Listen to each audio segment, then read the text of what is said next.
बड़ी खबर, अमेरिका के राष्ट्रपति डोनाल्ड ट्रंप ने वो कर दिया जो इससे पहले कभी नहीं हुआ।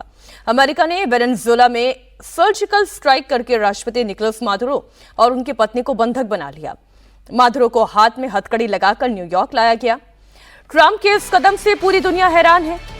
बड़ी खबर यह है कि वेनेजुएला के राष्ट्रपति मादुरो और उनकी पत्नी को ब्रुकलिन के मेट्रोपॉलिटन डिटेंशन सेंटर में भेजा गया। राष्ट्रपति मादुरो को अगले हफ्ते अमेरिका की अदालत में पेश किया जाएगा। मादुरो के साथ ही उनकी पत्नी पर भी मुकदमा चलाया जाएगा। दोनों पर अगले हफ्ते मैनहट्टन की फेडरल कोर्ट में ड्रग्स और हथियार तस्करी से जुड़े हुए मामलों में मुकदमा चलाया जाएगा। अब ये जो तस्वीर आप देख रहे हैं, विक्ट्री का साइन ऐसे बना रहे हैं जैसे कोई विजय हुई है, लेकिन मादुरो ये जानते हैं कि वो अब उनकी किस्मत, उनका भविष्य, सब कुछ अमेरिका और डोनाल्ड ट्रंप के हाथ में है। अमेरिकी सैनिकों ने 2 और 3 जनवरी की दरमियानी रात वेनेजुएला पर हमला किया। राष्ट्रपति निकोलस मादुरो और उनकी पत्नी सिलिया फ्लोरेस को अगवा किया गया। देर रात कड़ी सुरक्षा के बीच मादुरो को न्यूयॉर्क के Stuart air national guard base पर लाया गया। कड़ी सुरक्षा के बीच मादुरो को प्लेन से उतारा गया। वो नीले रंग की जैकेट में थे, उनके हाथों में हथकड़ी थी। इस दौरान वो लंगड़ाते हुए दिखाई दिया और इसके बाद मादुरो को न्यूयॉर्क सिटी के मैनहट्टन ले जाया गया। यहां पर कानूनी कार्रवाई की गई। अब राष्ट्रपति मादुरो और उनकी पत्नी को ब्रुकलिन के डिटेंशन सेंटर लाया गया। अमेरिकी स्पेशल फोर्स ने मादुरो को बंधक बनाने का ये पूरा ऑपरेशन महज 30 मिनट में ही पूरा कर लिया। स्पेशल फोर्स के जवानों ने इतनी फुर्ती से इसे अंजाम दिया कि वेनेजुएलाई सेना को रिएक्ट तक करने का मौका नहीं मिला। मादुरो को बंधक बनाने के बाद ट्रंप अब डंके की चोट पर कह रहे हैं कि वेनेजुएला को अब अमेरिका चलाएगा। उसका तेल किसे बेचना है, यह अमेरिका तय करेगा। इस पूरे घटनाक्रम के बाद इतना तो साबित हो जाता है कि अमेरिका जैसे चाहेगा वो वैसे नीतियां बनाएगा। वो जहां चाहेगा वो वहां पर दाखिल होगा। फिर चाहे राष्ट्रपति को बंधक बनाना हो, अमेरिका में उस पर कोर्ट केस चलाना हो। अब जो वहां पर अमेरिकी हित हैं, चाहे तेल की बात कर लें, चाहे मिनरल्स की बात कर लें, चाहे गोल्ड की बात कर लें, इन सब पर अमेरिका का आधिपत्य होगा। वो ये तय करेगा कि कौन इसे खरीदेगा, कौन इसे बेचेगा, कैसे बेचा जाएगा, ये सब कुछ अमेरिका तय करेगा। फिर चाहे चीन और रशिया इसे लेकर कितनी भी निराशा जाहिर कर दें, कितना भी आग बबूला हो, इस बात से अमेरिका को कोई फर्क नहीं पड़ता। इधर अमेरिका के शिकंजे में मादुरो का पहला रिएक्शन भी सामने आया है। बंधक बने मादुरो ने अमेरिकी अधिकारियों से हैप्पी न्यू ईयर कहा। मादुरो का यह वीडियो मैनहट्टन के ड्रग एनफोर्समेंट एडमिनिस्ट्रेशन ऑफिस का है, जो इस वक्त आप देख रहे हैं।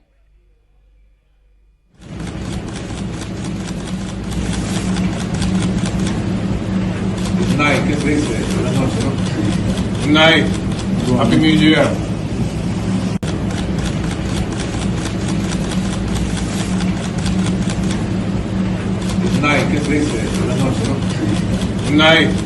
Happy New Year.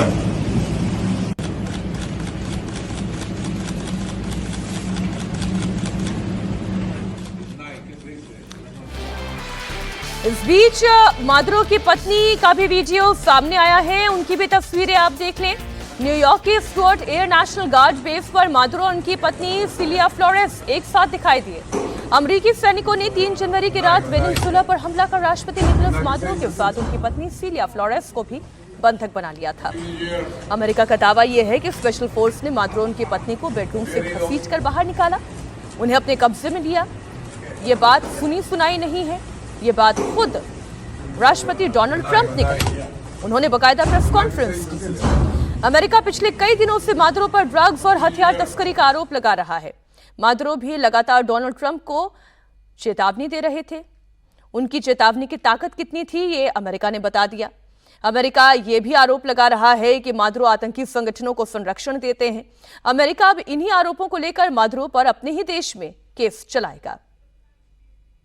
All perfectly executed and done. No nation in the world could achieve what America achieved yesterday, or frankly in just a short period of time.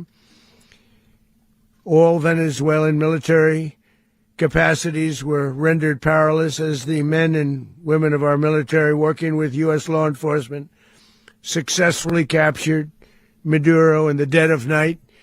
It was dark. The lights of Caracas were largely turned off due to a certain expertise that we have. It was dark and it was deadly. But captured along with his wife, Celia Flores, both of whom now face American justice. Maduro and Flores have been indicted in the Southern District of New York, it's Jay Clayton, for their campaign of deadly narco-terrorism against the United States